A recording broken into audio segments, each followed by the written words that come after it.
Hello students. स्वागत है आपका मेंटोर जी क्लासेस में। मैं विजय आपके साथ बायोलॉजी का डीजे बनाने बजाने के लिए तैयार। हम पढ़ रहे हैं chapter 6 control and coordination, class 10th biology. पिछली वीडियो में हमने पढ़ा कि किस तरीके से एड्रीनल ग्लैंड के थ्रू एड्रेनलिन वर्क करता है। फिर हमने पढ़ा थायराइड ग्लैंड किस तरीके से थायरॉक्सिन का सिक्रीशन करता है और कैसे वो डिफरेंट जॉब्स को कंप्लीट करता है। फिर हमने पिट्यूटरी ग्लैंड के बारे में पढ़ा और उसका हाइपोथैलेमस के साथ क्या कनेक्शन है और उसे मास्टर ग्लैंड क्यों कहते हैं, इसके बारे में हमने जानकारी ली। और अब हम शुरू करने जा रहे हैं दो इंपॉर्टेंट ऑर्गन्स जिन्हें हम जनरली जैसे वेस्कुलर टिश्यू को हम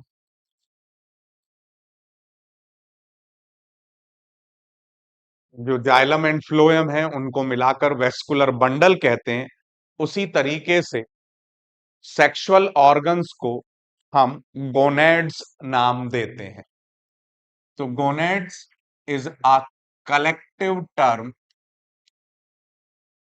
is a collective term for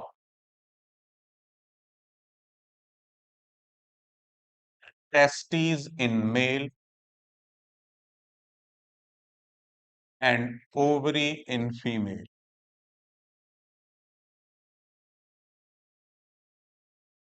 Testes in males and ovary in females. हमने ये लोअर क्लासेस में भी पढ़ा है, 8th क्लास में भी हमने इसके बारे में पढ़ा है। अब testes release testosterone and ovary release estrogen. The job of testosterone पहला है to maintain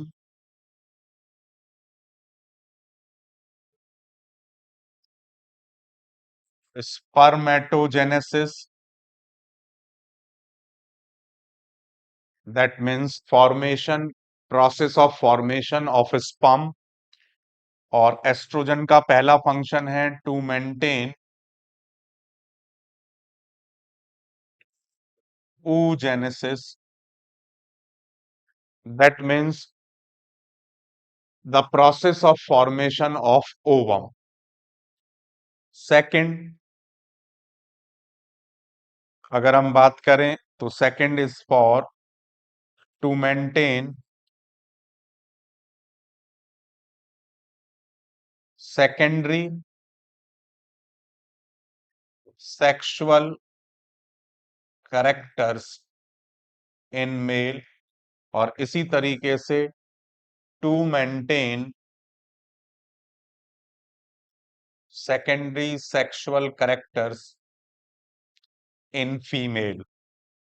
इस तरीके से ये दोनों काम है। सेकेंडरी सेक्सुअल कैरेक्टर्स मेल में जैसे दाढ़ी मूछ का आना, फीमेल के अंदर development of breast, menstrual cycle. तो इसी तरीके के सारे चेंजेस जो हमें मेल और फीमेल में डेवलप होते हैं, those are named as secondary sexual characters, जिन्हें हम और डिटेल में नेक्स्ट चैप्टर में पढ़ेंगे। अब देखिए इसी को आपको दिया हुआ भी है आपकी बुक में।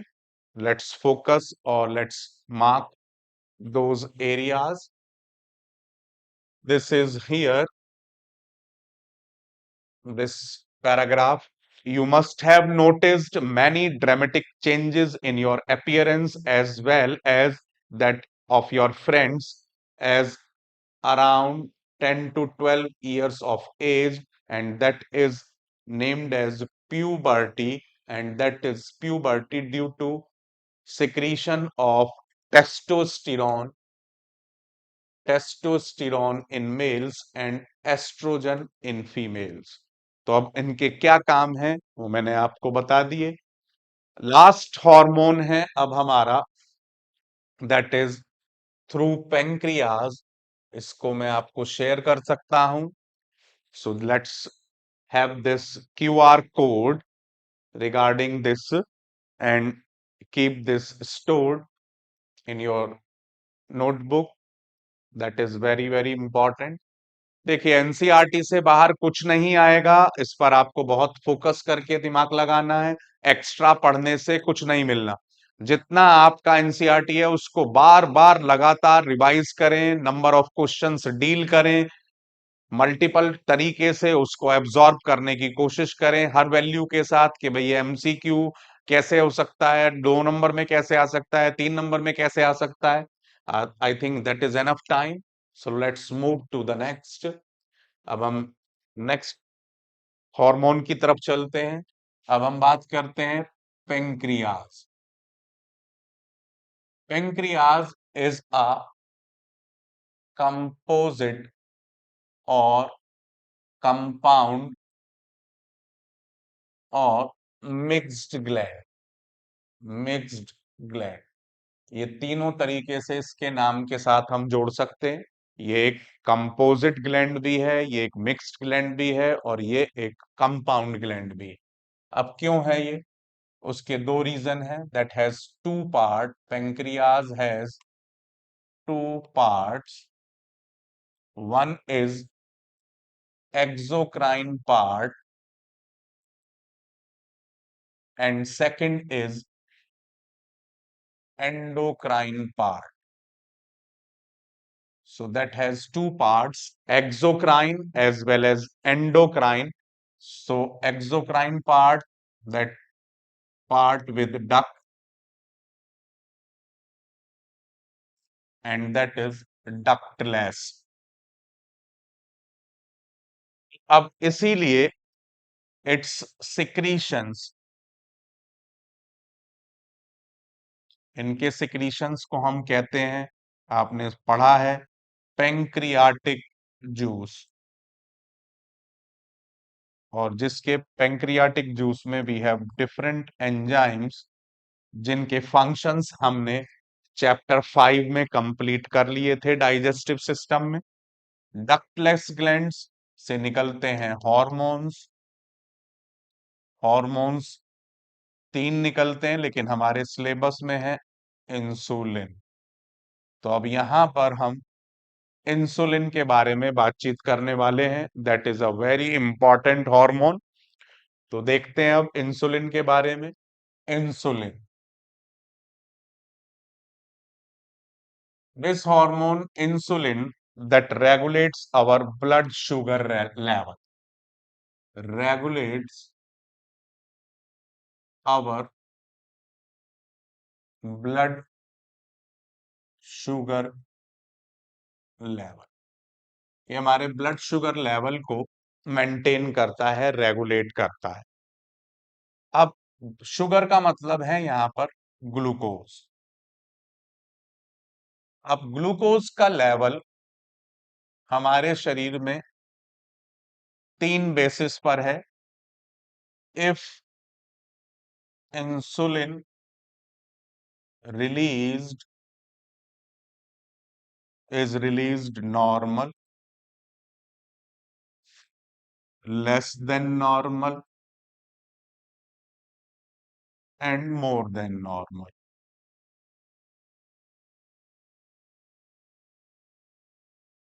So normal, so that means the proper functioning, there is no problem at all। If less than normal, so glucose level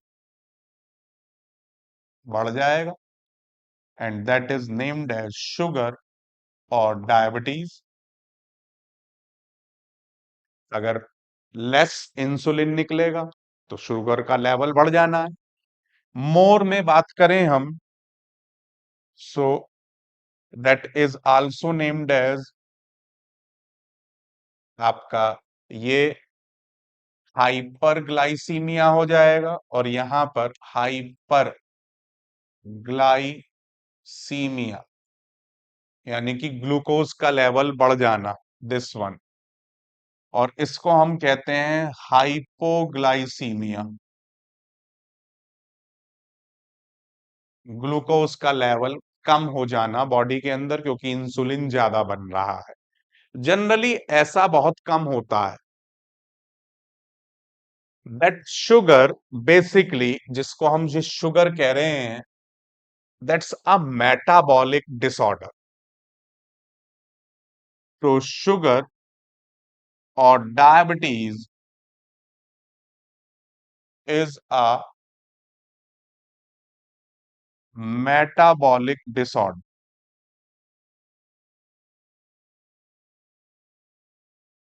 ये हमारी लाइफ स्टाइल डिजीज भी इसको हम कह सकते हैं, that is life style disease.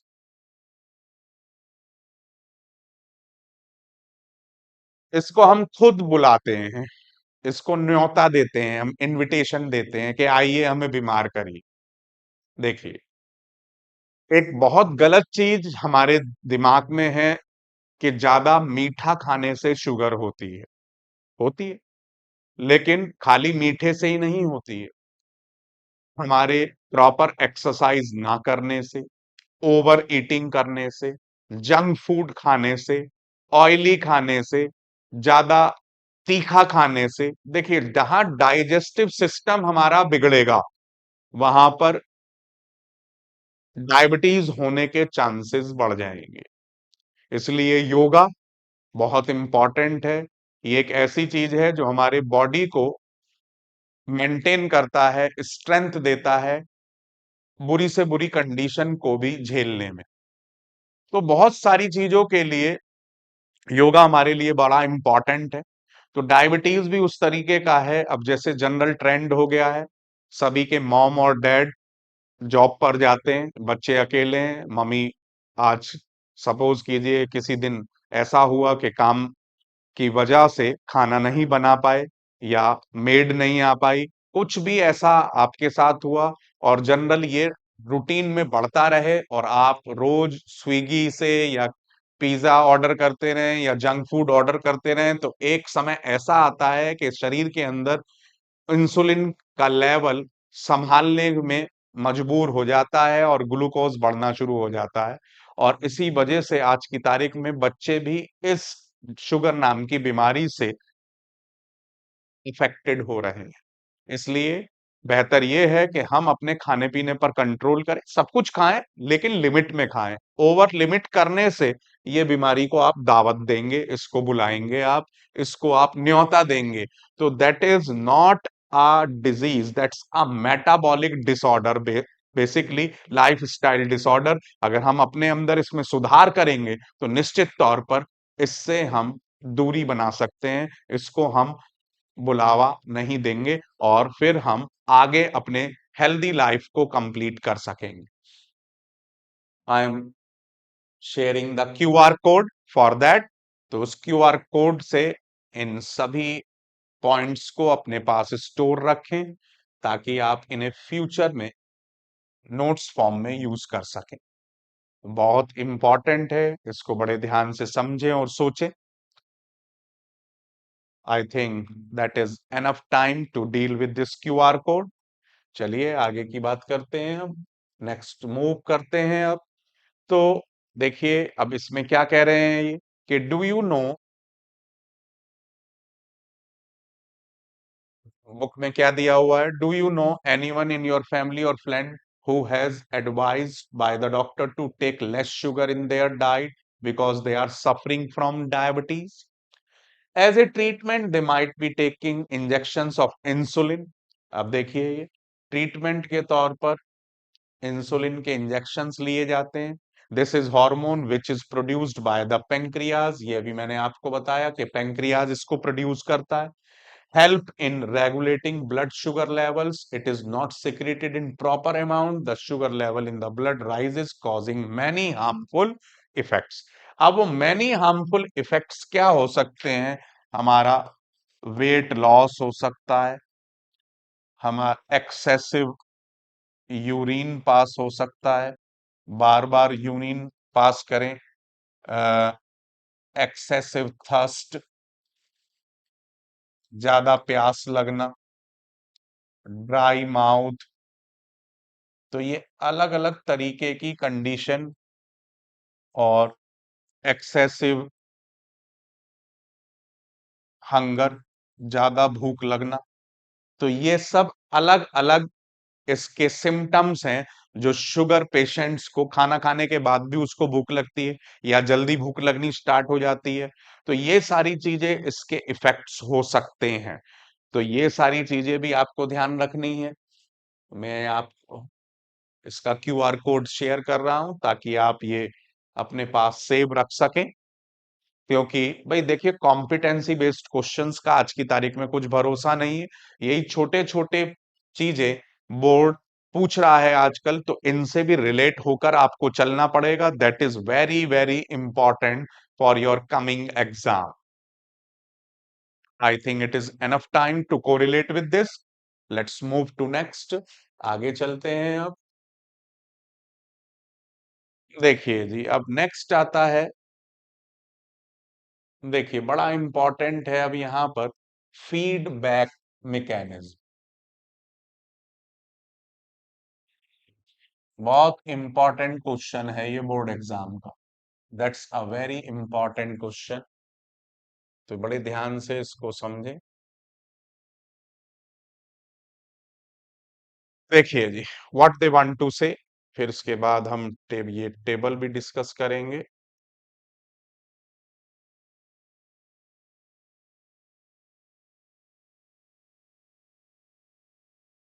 So let's focus on feedback mechanism, और इसे आप कह सकते हैं ऑन ऑफ मैकेनिज्म। हमारे शरीर में हर समय हार्मोन्स नहीं निकलते हैं। दो चीजें बड़ी इंपॉर्टेंट है, टाइमिंग एंड अमाउंट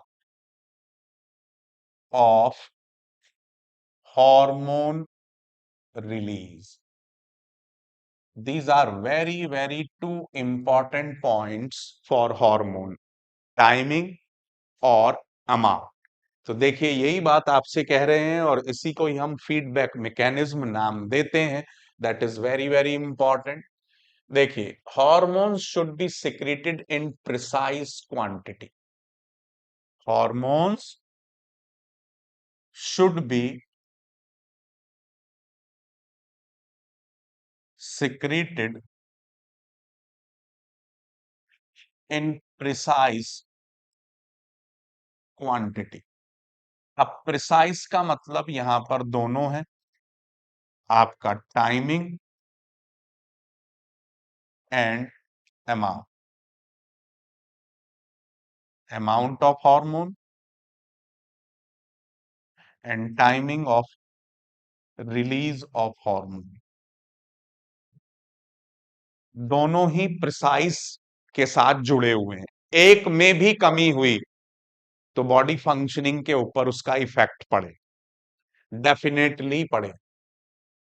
नेक्स्ट देखिए, we need a mechanism through which it is done. तो जिसको हम क्या बोलते हैं, यही मैकेनिज्म का नाम है feedback mechanism. So that mechanism is feedback mechanism. Specially देखिए ये कह रहे हैं बहुत ध्यान से कि timing and amount of hormone release is regulated by feedback mechanism. तो feedback mechanism is the regulation of timing and amount of hormone release that is named as feedback mechanism। आपको अब आपको ये एक एग्जांपल के थ्रू समझा रहे हैं। पहले इतना मैं आपको शेयर कर देता हूं क्यूआर कोड से, फिर इसको कैसे हम फ्लो चार्ट फॉर्म में लिख सकते हैं ये मैं आपको सिखाता हूं, समझाता हूं। ये एक बड़ा अच्छा क्वेश्चन है जो एग्जाम में आपको मिल सकता है। That is very very important. So इसको अभी हम फ्लो चार्ट फॉर्म में डिस्कस करेंगे। I think this is enough time to deal with this. Next to move. अब आगे चलते हैं, इसमें हम देखिए टाइमिंग, इसकी से शुरुआत करते हैं हम कि timing and amount of hormone release are regulated by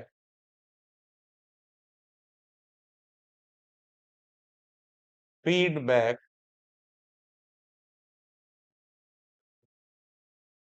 mechanism। अब इस फीडबैक मैकेनिज्म में क्या होता है? For example, if sugar levels in blood rise, sugar level हमारा बढ़ गए तो क्या होगा? They are detected by cells of pancreas, pancreas की सेल उसे डिटेक्ट कर लेंगे, then which respond by producing insulin, insulin produce कर दिया जाए। अब as a result, as a result blood sugar level falls, blood sugar level falls, blood sugar level falls हो जाएगा, and then secretion of insulin is decrease. अब ये fall होते ही secretion, secretion of insulin and that is decrease, reduced. इस तरीके से ये एक एग्जाम्पल दिया है। सभी तरीके के बहुत सारे, जैसे ही स्टमक में खाना पहुंचेगा तो ही गैस्ट्रिक ग्लैंड से सिक्रीशंस रिलीज होने स्टार्ट होंगे, जैसे ही इंटेस्टाइन में खाना पहुंचेगा तो ही इंटेस्टाइनल जूस रिलीज होना शुरू होगा, not before, not after. The timing and amount, समय की भी बहुत ज्यादा जरूरत है, और अमाउंट कितना निकलना है ये भी, ज्यादा निकला तो मुसीबत, कम निकला तो डिजीज, टाइमिंग प्रॉपर नहीं हुई तो डिजीज। तो इसलिए this feedback mechanism is very very important for this particular act. तो अभी मैं इसको शेयर कर दूंगा आपको, you will note it down. अब हम बात करते हैं, देखिए इस चैप्टर के मेन सारे पॉइंट्स हमने डिस्कस कर लिए, सारे टॉपिक्स डिस्कस कर लिए। अब ये एक और टेबल इसके साथ इंक्लूड की गई है, ये एक बड़ा अच्छा क्वेश्चन सोर्स बन सकता है आगे के लिए। टेबल फॉर्म में क्वेश्चन आपसे अगर एग्जाम में पूछा जा सकता है तो उसे कैसे डिस्कस करेंगे, कैसे लिखेंगे, चलिए उसके ऊपर बात करते हैं। देखिए जी, growth hormone is released by pituitary gland, और इसका फंक्शन आप जानते हैं, stimulates growth in all organs in a coordinated way, in a proper fraction, sorry proportion, better proportion. Thyroid, भाई सीधी सी बात है, दैट इज थायराइड से, थायराइड ग्लैंड से निकलता है thyroxine, and that regulates metabolism for the growth. अब मेटाबॉलिज्म वो तीनों का है, carbohydrate, proteins and fats. Next, insulin is released by pancreas, अभी हमने पढ़ा, and that regulates the blood sugar level. Next, testosterone is released by testis, and that maintain secondary sexual characters, as well as दूसरा हमने पढ़ा maintain spermatogenesis. दोनों काम करता है, तो दोनों में से कोई एक लिख सकते हैं आप, दोनों लिखने जरूरी नहीं है। नेक्स्ट, ओवरीज से निकलता है आपका estrogen, estrogen is release from ovaries, and that is the development of sex organs and menstrual cycle, etc. There are so many points. You can write one. Next, you can write adrenaline, adrenal gland, तो आप कह सकते हैं इसमें heart beat को increase करना, respiratory rate को increase करना। तो इस तरीके से फंक्शंस आप लिख सकते हैं इसके। Releasing hormone, that is released by hypothalamus, hypothalamus, और इसका काम होता है stimulate pituitary gland to release hormones. तो ये आपका एक बड़ा अच्छा कॉम्पिटेंसी बेस्ड क्वेश्चन एग्जाम के लिए बन सकता है। दैट इज वेरी इंपॉर्टेंट, क्योंकि इस एक टेबल से ही उसने सारे ग्लैंड्स के बारे में आपसे जानकारी ले ली, आपसे पूछ लिया। तो इसलिए that's a very good source of competency based question that can be asked in any other way also, not is the same thing. I'm sharing the QR code again for this, to save this, ताकि आप इसको अपने पास आसानी से रख सकें। इसको बढ़िया तरीके से स्कैन कर लीजिए, फ्यूचर यूज के लिए नोट्स बनाइए, और उन नोट्स को बार बार मल्टीपल टाइम्स लिख लिख कर ऑब्जर्व करिए। डाउट्स के लिए मैंने आपको बताया, मेंटोर जी लाइव पर आप अपने सेशंस शेड्यूल्ड कर सकते हैं और उसका फायदा उठा सकते हैं। 1-to-1 इंटरेक्ट कर सकते हैं आप अपने मेंटोर से। नेक्स्ट, आगे चलते हैं बच्चों, अब डिस्कस करते हैं। ये आप देख रहे हैं, there are the questions. How does chemical coordination takes place in animals? तो simple answer is there, that is through hormones. और ये हॉर्मोन्स एंडोक्राइन ग्लैंड से निकलते हैं, और सभी हॉर्मोन्स अलग अलग तरीके से डील करते हैं। सबसे इंपॉर्टेंट बात यह है कि ये हॉर्मोन्स पूरे बॉडी पार्ट से कनेक्ट होते हैं। तो जैसे नर्वस सिस्टम की एक लिमिटेशन है कि वो बॉडी के हर हिस्से से कनेक्टेड नहीं है, लेकिन जो आपका ये एनिमल्स के ये एंडोक्राइन सिस्टम है, that is connected to all parts of the body. Why is use of iodized salt advisable? We have discussed that proper production of thyroxine is necessary for the iodine ही बहुत जरूरी है thyroxine बनाने के लिए। Iodine हमारे पास properly body में होगा तो थायरॉक्सिन बहुत बढ़िया तरीके से बनेगा, और इसीलिए iodize salt is advisable. Next, how does our body respond when adrenaline is secreted in the body? तो ये मैंने आपको बताया था बच्चों, ये पूरा पैराग्राफ इसी का आंसर है जो हमने डिस्कस किया था, ये एड्रेनलिन वाला। इसमें 4.5 पॉइंट मैंने आपको मार्क कराए थे, सेम इसके रेस्पॉन्स में लिखना है। और ये एक बड़ा अच्छा क्वेश्चन है, बहुत अच्छे तरीके से इसको ध्यान में रखिए। That's a very important question for board exam, तो ये बिल्कुल ना भूलें आप, ये बहुत अच्छा क्वेश्चन है बोर्ड के लिए। Next, why are some patients of diabetes treating with giving injections of insulin to treat? इसे इंसुलिन थेरेपी बोलते हैं हम, ताकि उनके ब्लड शुगर लेवल को कंट्रोल किया जा सके, because that is not maintained by their body. So these are the questions in text questions. Next, deal with the NCERT exercise. अब एक्सरसाइज के क्वेश्चंस को डील करते हैं। चलिए स्टार्ट करते हैं एनसीईआरटी क्वेश्चंस को। First first question is, which of the following is a plant hormone? Insulin अब एनिमल हार्मोन है, थायरॉक्सिन एनिमल हार्मोन है, एस्ट्रोजन एनिमल हार्मोन है, तो that is option is cytokinin. So that's very simple. The gap between two neurons आप सभी जानते हैं, that is synapse. Brain is responsible thinking, regulating heartbeat, balancing the, ये सारे कामों के लिए होता है। So that's why the D option, all of the above. Next, what is the function of receptors in the body? मैंने सारे आपको लिखवाए थे भाई, रिसेप्टर्स हमने सब पढ़े हैं। आई के अंदर है आपका रोड्स एंड कोन्स, ये अभी फिजिक्स में भी आप पढ़ेंगे। To detect light, detect light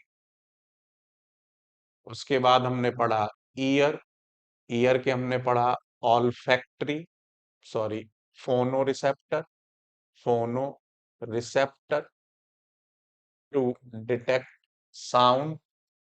तो सभी आपको ध्यान होंगे। नोज, नोज में we have olfactory, that is to detect smell. Then we have the skin, skin के अंदर हमने दो दो रिसेप्टर्स पढ़े हैं। एक तो पढ़ा है हमने मैकेनो रिसेप्टर और एक कीमो, आपका थर्मो रिसेप्टर्स, थर्मो।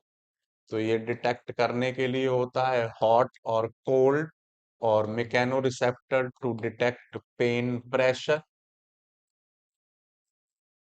और उसके बाद हमने पढ़ा था टंग, और टंग के अंदर हमने पढ़ा था gustatory, TATORY, gustatory receptor, and that is to detect taste. तो ये पांचों जो हमारे सेंस ऑर्गन्स हैं उनके अंदर हमने पढ़े थे what is the function of receptors. तो to deal with the stimuli, इसका सिंपल सा आंसर क्या होगा? टू डिटेक्ट एक्सटर्नल फैक्टर्स, जिन्हें हम क्या कहते हैं? स्टिमुली। स्टिमुली को डिटेक्ट करना। Think of situation where receptors do not work properly, what problems. अब इसमें आप रिसेप्टर्स प्रॉपर वर्क नहीं करेंगे तो उसकी सिचुएशन, ब्लॉक नोज वाला जो हमने ड्यूरिंग कोल्ड, जुकाम के टाइम पर जब हमारी नोज बंद होती है, हमारी नाक बंद होती है, तो उस टाइम पर हमारा जो ये रिसेप्टर्स हैं प्रॉपरली वर्क नहीं करेंगे, तो आप समझ सकते हैं कि उस टाइम पर हमें टेस्ट नहीं आता, खाने का स्वाद नहीं आता, और हमें खाना खाना अच्छा नहीं लगता। आपका कड़वापन रहता है मुंह के अंदर, तो उसका रीजन यही है। तो उसी प्रॉब्लम को, उसी पर्टिकुलर सिचुएशन को आप इसके साथ डिस्कस कर सकते हैं in the answer, in the support of answer of this.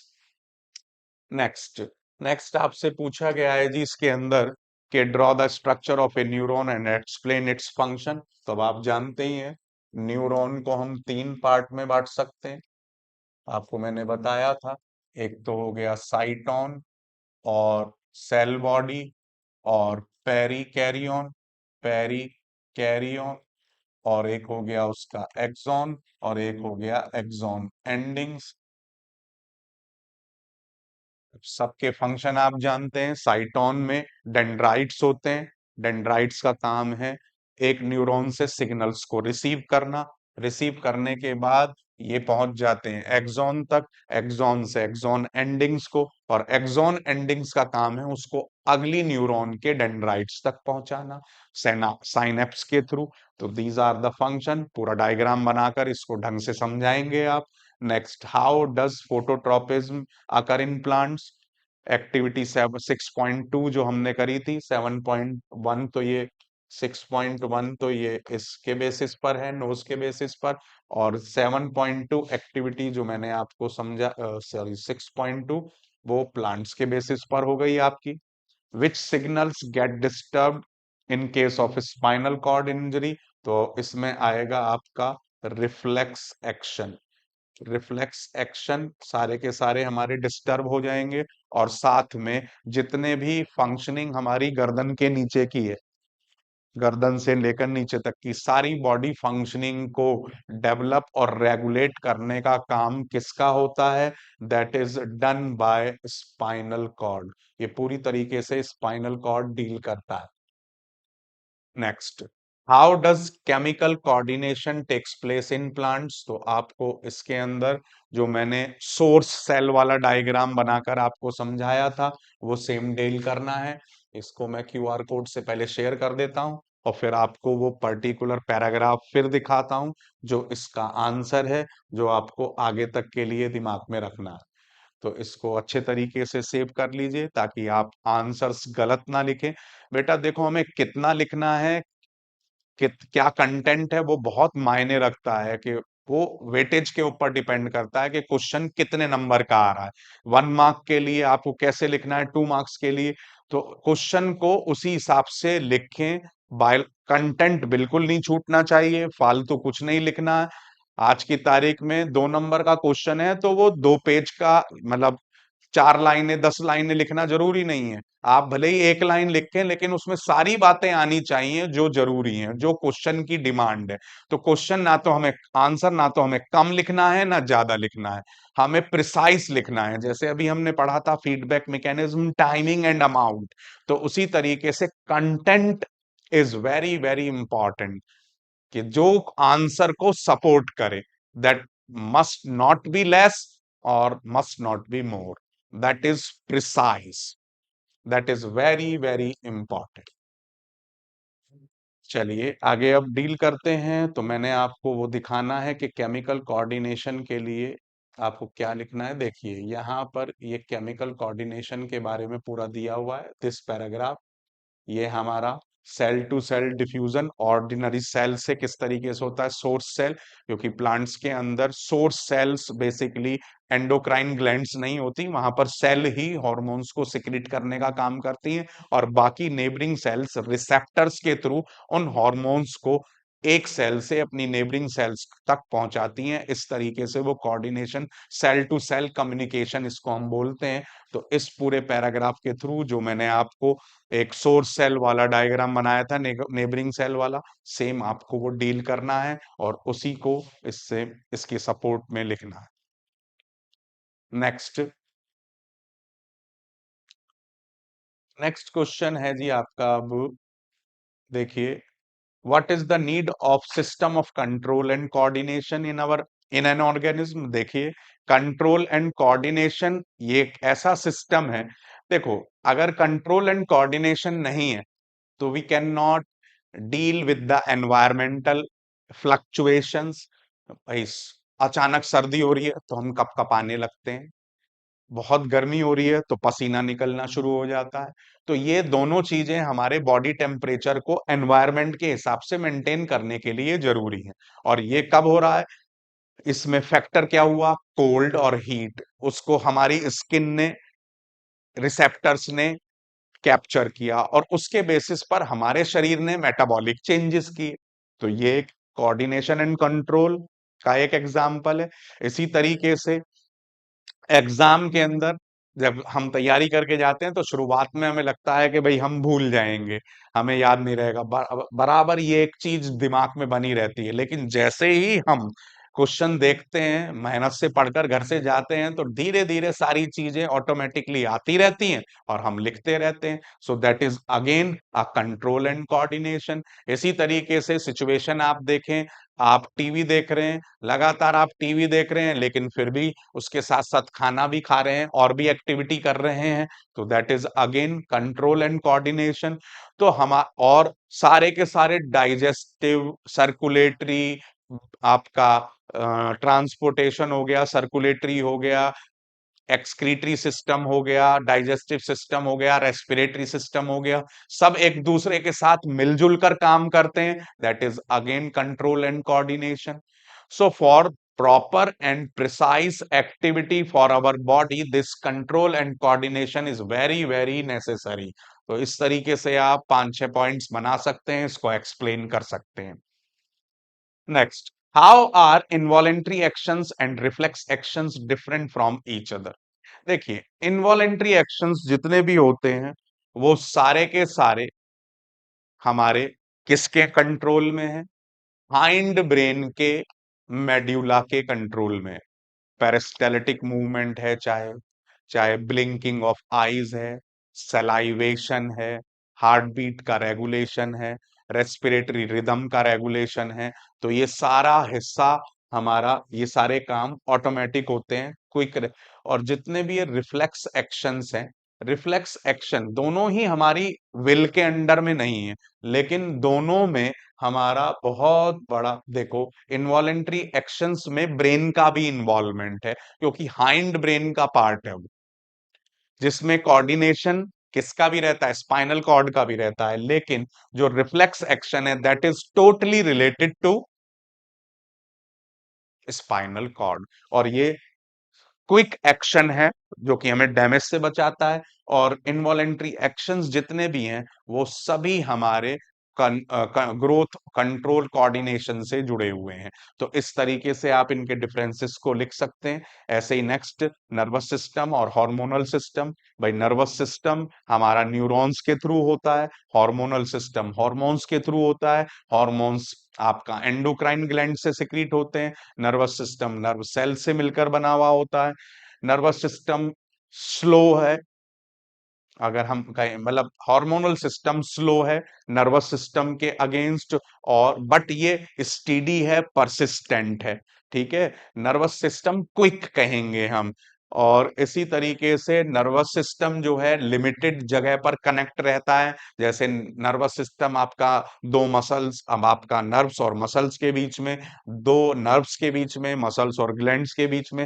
Hormonal system हमारा पूरी तरीके से फैला हुआ होता है पूरे शरीर में, जो कि सेल्स को आपस में जोड़ता है। तो इस तरीके से आप इनके अंदर डिफरेंसेस डेवलप कर सकते हैं। Next, difference between the manner in movement we takes place in sensitive plant. तो सेंसिटिव प्लांट का मूवमेंट क्या हुआ, that is thigmonasty, that is not related to growth, direction is not be there, but that is due to touch. तो thigmonasty, touch की वजह से जो plants के लीव्स मूव कर रही हैं, और वो भी लॉस और गेन ऑफ वाटर की वजह से, जो पानी के मूवमेंट की वजह से ऐसा होता है। और जो दूसरा मूवमेंट है आपका, मूवमेंट इन अवर लेग्स, वो हम सोच समझ कर करते हैं, ब्रेन के थ्रू एक्टिविटी होती है under the control of spinal cord. और उसमें हमारा मसल्स और नर्वस सिस्टम दो दो इन्वॉल्वमेंट होते हैं। जो सेंसिटिव प्लांट के अंदर है उसके अंदर कोई मसल्स और नर्वस सिस्टम का इन्वॉल्वमेंट नहीं है। तो इस तरीके से मल्टीपल पॉइंट्स आप बनाकर इसको डिस्कस कर सकते हैं। तो ये हमने चैप्टर कंप्लीट कर लिया। आप देख रहे हैं हमारे 2 चैप्टर कंप्लीट हो गए हैं। हमने 5 चैप्टर भी कंप्लीट कर लिया, हमने 6 चैप्टर भी कंप्लीट कर लिया। अगली वीडियो में हम कुछ क्वेश्चंस इनके डिस्कस करेंगे, और फिर हम नए चैप्टर की शुरुआत करेंगे, हाउ डू ऑर्गेनिज्म रिप्रोड्यूस। तो इसी तरीके से बने रहिए, पढ़ते रहिए, बायोलॉजी को आसान बनाते रहिए, और बायोलॉजी का डीजे वीजे के साथ बजाते रहिए। फिर मिलते हैं अगली क्लास में, और बढ़ते रहिए अच्छे तरीके से। आपके सभी के हाफ ईयरली एग्जाम्स आने वाले होंगे, उनकी तैयारी करते रहिए, और एंजॉय कीजिए। लेक्चर्स एंजॉय करना, पढ़ाई एंजॉय करना बहुत जरूरी है। जितना एंजॉय करेंगे उतना ही आपको टॉपिक इंटरेस्टेड लगेगा। तो मिलते हैं।